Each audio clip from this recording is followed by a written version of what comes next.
Aí pessoal, sou Heleno da HF e semana passada recebi algumas perguntas aí no Instagram e agora eu vou respondê-las aí para vocês, as dúvidas que vocês tiveram, tá? Então vamos começar com a primeira pergunta. A pergunta fala, como você faz o cálculo do tempo de maratona do aluno, treino intervalado, longo, prova de 10? Olha, existem várias tabelas hoje, inclusive tem uma planilha no Excel do Jack Daniels que ele mostra muito, você entra com seu tempo de 10 quilômetros ou 21 e ele faz uma estimativa do que seria na maratona. Mas isso são só estimativas, né? E tem corredores que têm características de distâncias mais curtas que possivelmente eles não vão conseguir transferir para a maratona. Eu acho o melhor cálculo, né, a melhor estimativa é você pegar o seu tempo de meia maratona e multiplicar por 2 e somar em torno de 7 a 8 minutos para uma pessoa bem treinada. Tá? Distâncias inferiores corre mais o risco, né, de você errar mais. Agora, o melhor mesmo, que não existe, seria uma prova de 30 quilômetros. Né? Com a prova de 30 quilômetros que você tem um tempo de exposição bem maior e já tem uma previsibilidade melhor de como que seria o seu resultado da maratona. Tá? A segunda pergunta tem qual o limite para se fazer o maior longo de maratona? Bom, não tem assim... Isso depende muito do atleta. Vamos pensar por tempo. Né? Um tempo de exposição, que para mim o máximo tempo de exposição que a gente poderia colocar um atleta seria 3 horas, né? 2 horas e meia, 3 horas. Atletas mais lentos, a gente vai colocar aí no máximo e concorrer maratona para 4 horas. Você pode fazer um treino de 3 horas 4 semanas antes, 4, 5 semanas antes da prova. Tá? Atletas que correm aí para maratona para em torno de 3 horas, 2 horas e 50, 3 horas, um longo de 2 horas e meia está de bom tamanho. Tá? E sempre colocando em torno de 4 a 5 semanas antes da prova, que tem um tempo hábil para o atleta recuperar. Uma outra pergunta é sobre qual sua opinião sobre a influência da temperatura numa maratona, quais os limites? Isso aí todos nós sabemos que quanto mais alta a temperatura, mais difícil fica. Né? Temperatura e umidade são os maiores inimigos dos atletas de endurance.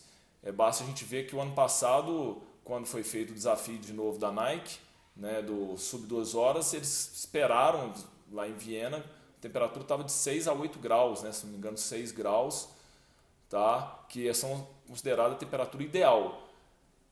Muitos têm dificuldade, quanto mais alta a temperatura, mais difícil é de você dissipar calor. Tá? Então, uma temperatura de 25 graus com umidade alta, o suor passa a não evaporar. O suor não evaporando, você passa a não trocar calor, tá, com o corpo. Então, você vai necessitar cada vez mais de suar mais.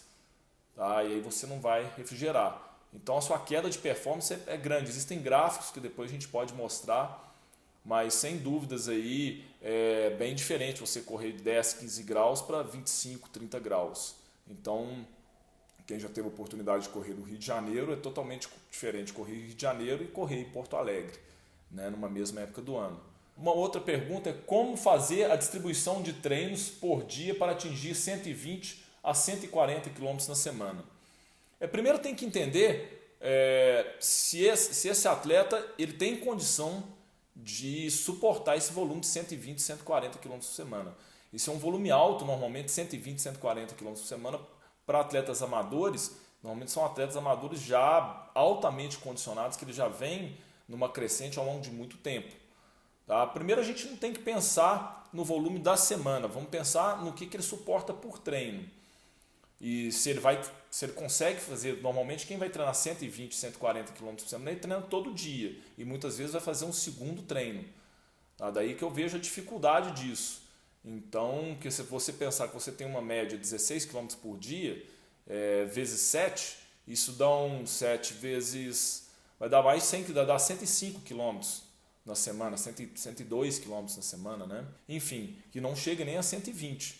Então já é um volume bem grande. Quando eu estava no meu auge treinando para maratona, quando eu fiz as minhas melhores marcas, eu chegava a fazer 120, 140. Muitas vezes tinha que treinar em 2 períodos, 2 vezes a semana.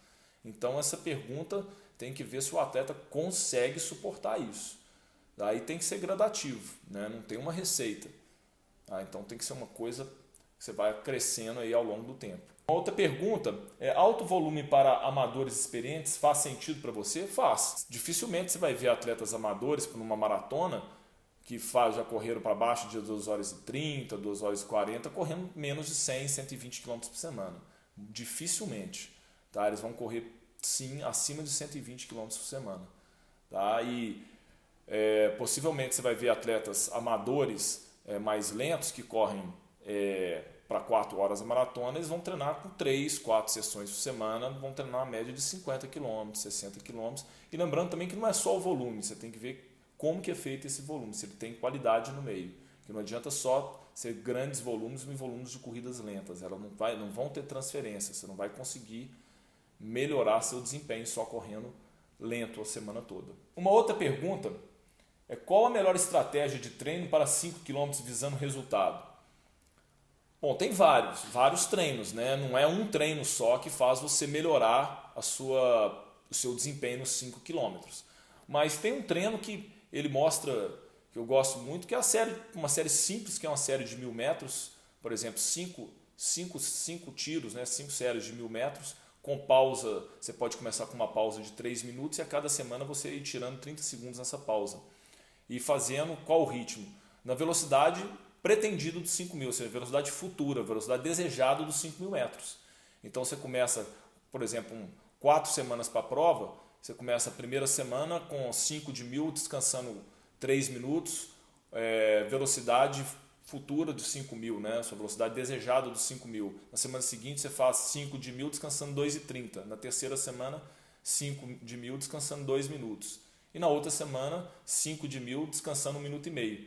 Se você conseguir fazer esses 5 de 1000 no pace que você pretende fazer a prova e chegando com essa pausa de 1,5 minutos, com certeza no dia da prova você descansado, você vai fazer os seus 5 km no pace pretendido aí. Uma outra pergunta é: frequência cardíaca, PSE, pace ou potência?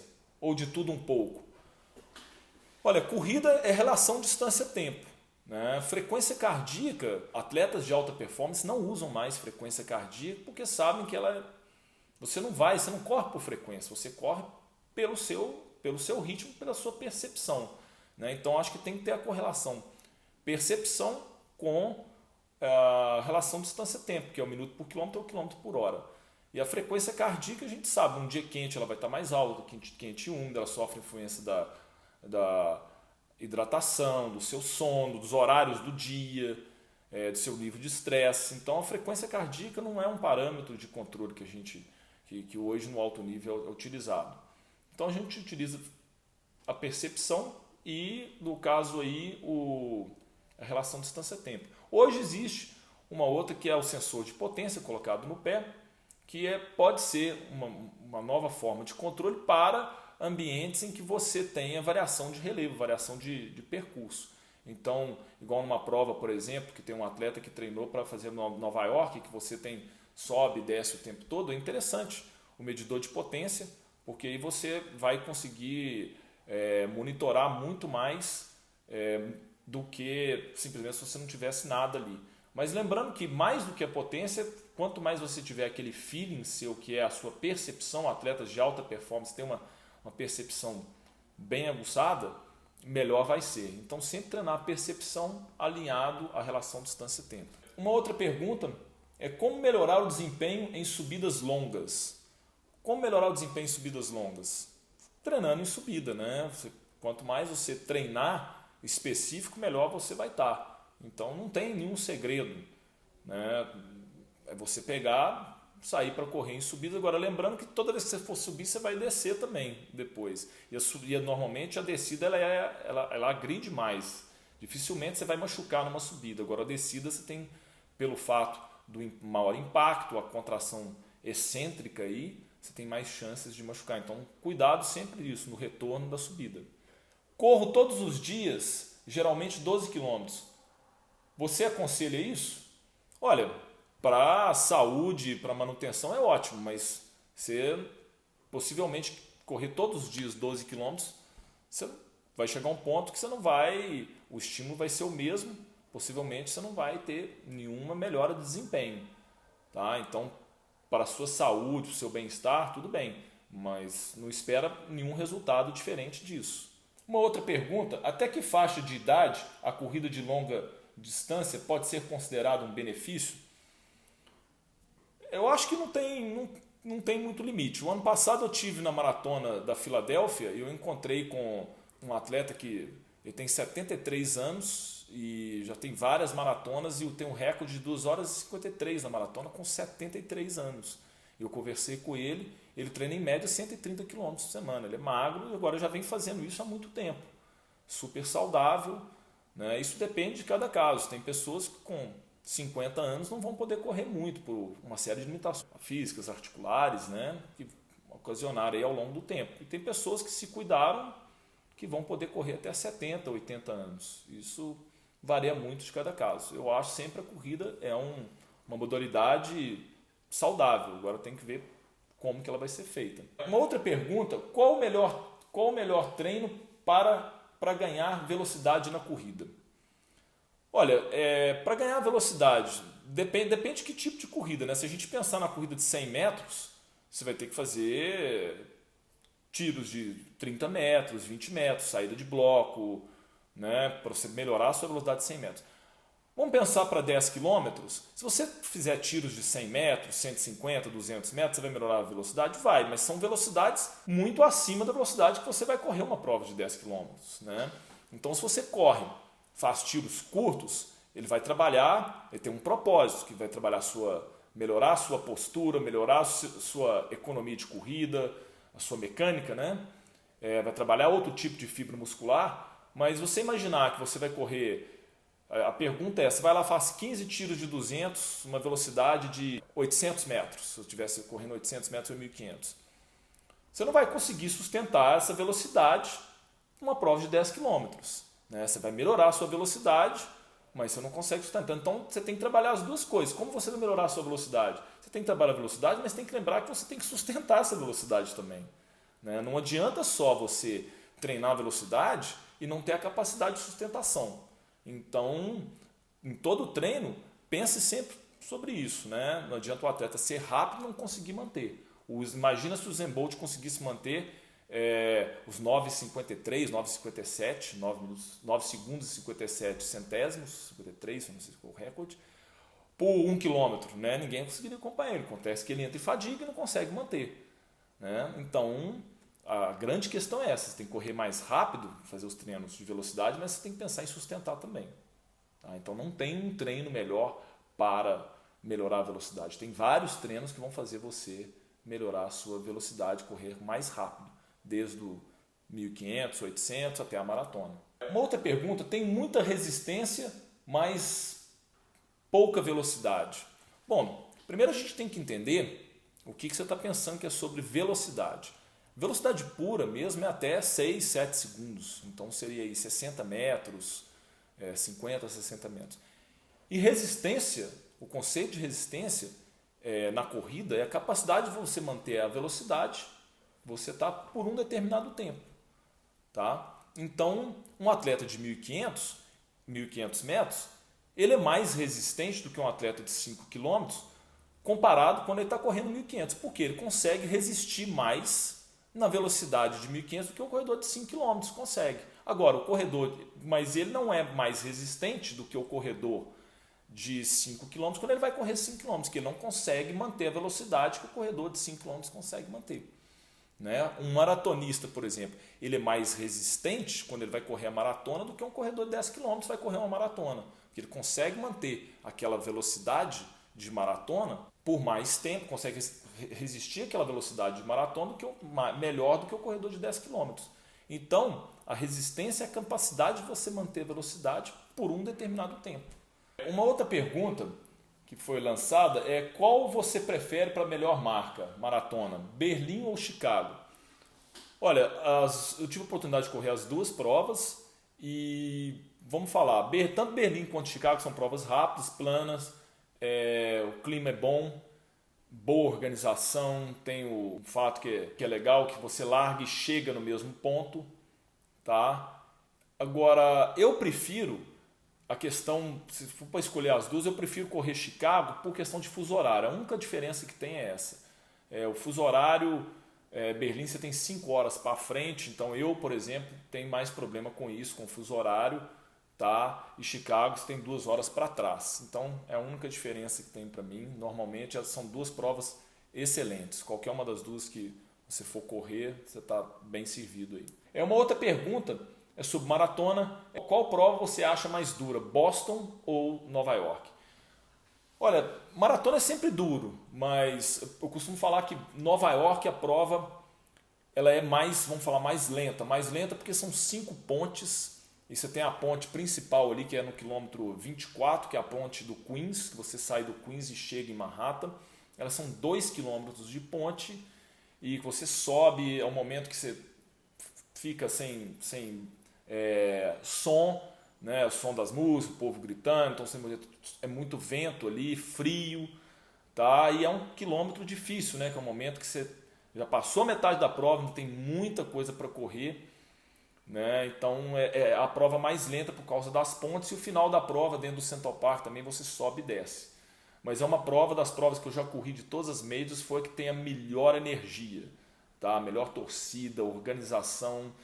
É uma prova que você sai de casa 4 horas da manhã e volta 3 horas da tarde, 2 horas. Então você tem que estar preparado para essa prova, para toda essa logística de alimentação, de roupa, vestuário, para 10, 12 horas. Boston também é uma prova que você larga num ponto e chega na outra, mas eu costumo falar que Boston é mais técnico. Se for perguntar, Boston você desce muito. Isso aí muitas vezes, eu corri lá 2 vezes, e na primeira vez que eu corri rápido a primeira parte, e por ser muita descida no início, a descida você estressa mais o quadríceps, né? Então na hora de subir, não foram nem as subidas que me machucaram muito depois, foi na hora que voltei a descer, eu não tinha mais perna para descer. Foi depois do Heartbreak Hill, no quilômetro 32, 33, e ali faltavam ainda 8, 9 quilômetros de prova e eu não conseguia melhorar meu desempenho na descida. Então eu falo que Boston ela é mais estratégia do que Nova York. Você tem que saber como correr nas descidas, segurar um pouco o pace no início, né? Nova York, se for falar, é uma prova mais lenta. E Boston você consegue fazer tempo melhor do que Nova York, tá? Mas ambas as provas são maravilhosas. Outra pergunta é: qual a sua opinião sobre fase de transição pós-maratona? Quanto tempo? Olha, normalmente o seu corpo vai precisar aí pelo menos 2 semanas para você recuperar dessas lesões que a maratona te traz, né? Então eu sempre recomendo aí pelo menos 14 dias. As semanas pós-maratona, se você praticamente você não treinar a corrida, você não só fazer um trotezinho ou fazer algum outro exercício, uma bike ou nadar, ou até mesmo ficar sem treinar para você poder dar tempo de você recuperar do processo, todo daquele processo inflamatório que é gerado na maratona, essa série de microtraumas e microlesões. E na semana seguinte, voltar na segunda semana pós-prova, pós a maratona, você treinar bem leve também, não fazer treinos intervalados, não fazer treino, não existe, é só rodagem leve com pouco volume. Aí na terceira semana, você avaliar se ainda tem alguma dor, possivelmente você vai ter mais dor, mas já voltar a fazer algum tipo de treino, mas com pouco volume, tá? Mas pelo menos aí 14 dias pós-maratona é o tempo seguro aí para você dar tempo ao seu corpo cicatrizar e recuperar aí das lesões ocasionadas pela maratona. Uma outra pergunta é: quando suspender musculação antes da maratona? Depende muito como que é feita essa musculação sua, né? Se é uma musculação que tem muita carga, muita repetição, possivelmente é uma musculação que vai concorrer com o seu treino, você não vai conseguir treinar de forma adequada. Mas eu gosto na semana da maratona, 7 a 10 dias antes, já é uma época em que você está descendo bastante volume e tem 1 ou 2 treinos só, de pouco volume, mas com alguma intensidade. E eu sempre falo que faltando 7, 10 dias já é legal você não ter nenhum outro treino complementar. No caso aí é melhor você só correr com pouco volume, fazer alguns treinos de intensidade e suspender a musculação, trocá-la por uma massagem, mas aí fazer massagem mesmo, tá? Para poder deixar sua musculatura bem solta, bem relaxada para o dia da prova. Uma outra pergunta é periodização. Quando o atleta já é bem treinado, é mesmo necessário as 12 semanas de treino para maratona? Olha, a gente tem que pensar que 12 semanas são em torno de 3 meses. Quanto mais treinado o atleta, menor ele vai precisar. Ele já vem treinando ao longo do tempo. A gente lembra que são 12 semanas, mas são 10 semanas de treino e 2 semanas que você faz, já começa a diminuir bem volume e intensidade, né? Diminui principalmente volume. Tá? Então, na realidade, são 10 semanas. Eu acho um tamanho bom, 12 semanas para periodização para maratona, né? De treinos específicos para maratona. Né? Pensando aí que são 10 semanas de treinos longos. Todo fim de semana você vai fazer um treino aí de 2 horas, 2 horas e meia. E durante a semana, pelo menos um treino de ritmo mais longo, né? Ou um treino de limiar, sublimiar aí também, que vai te tomar um tempo aí de volume. Tá? Mas 10 semanas a 12 semanas é um tempo ideal. Outra pergunta, qual um bom treino para aumentar a cadência e qual a cadência ideal para provas de 5 km?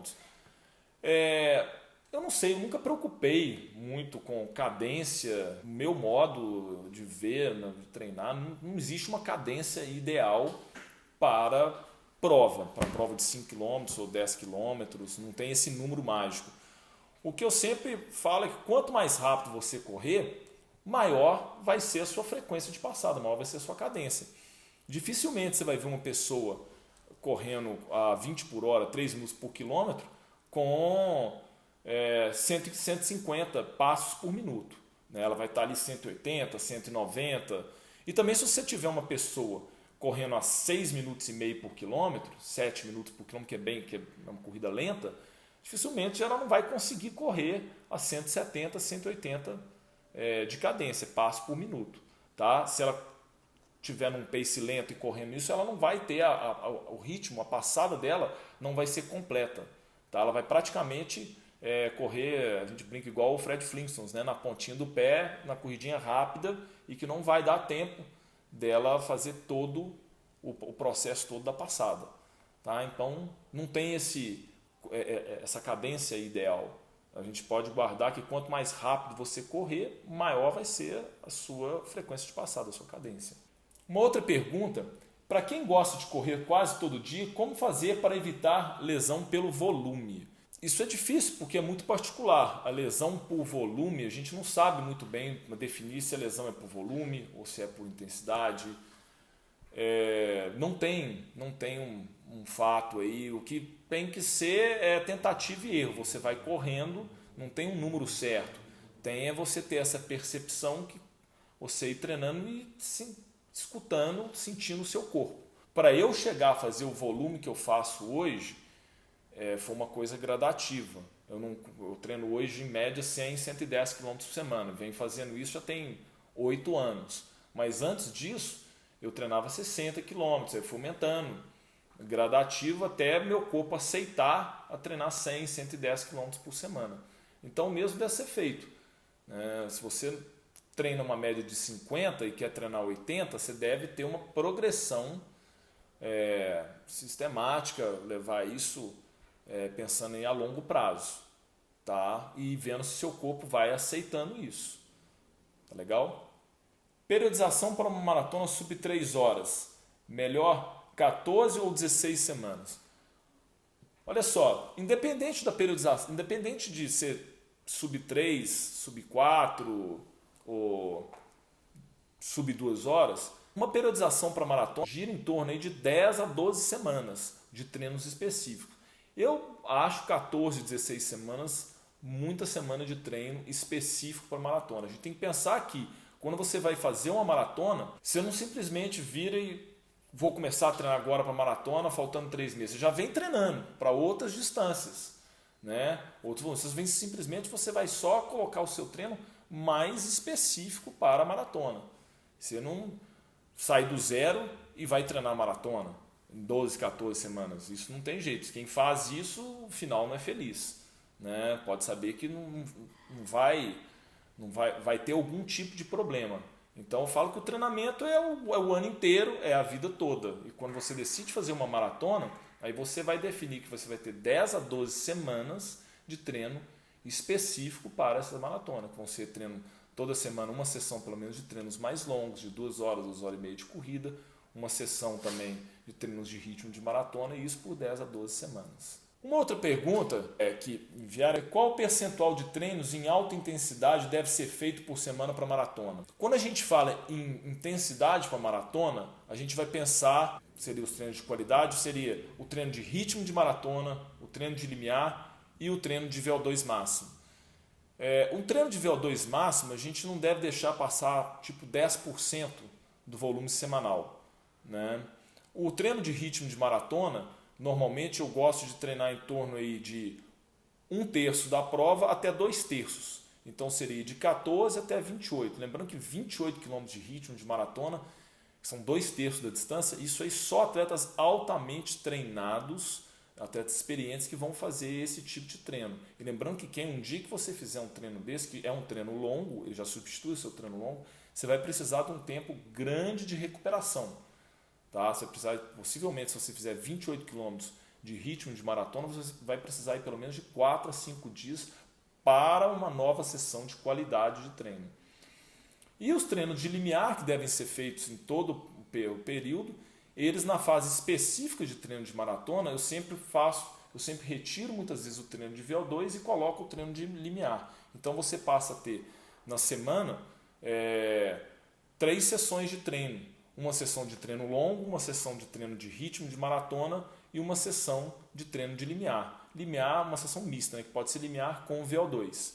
Normalmente, esse treino de limiar com VO2 ele vai girar em torno aí de 10 a 12% do seu volume semanal total. E esse treino de ritmo de maratona, igual eu falei, a gente tem que pensar aí de 14 a 28 km. Traduzindo para tempo, a gente vai treinar em torno aí de 60 minutos até 2 horas. De 60 minutos a 2 horas. Lembrando que 2 horas, esse treino, quando você faz ele na semana, um treino de 2 horas de ritmo de maratona, só para atletas altamente treinados, e esse treino já substitui o treino longo. Atletas amadores, normalmente a gente usa em torno aí, no máximo de 90 minutos em treino de ritmo de prova.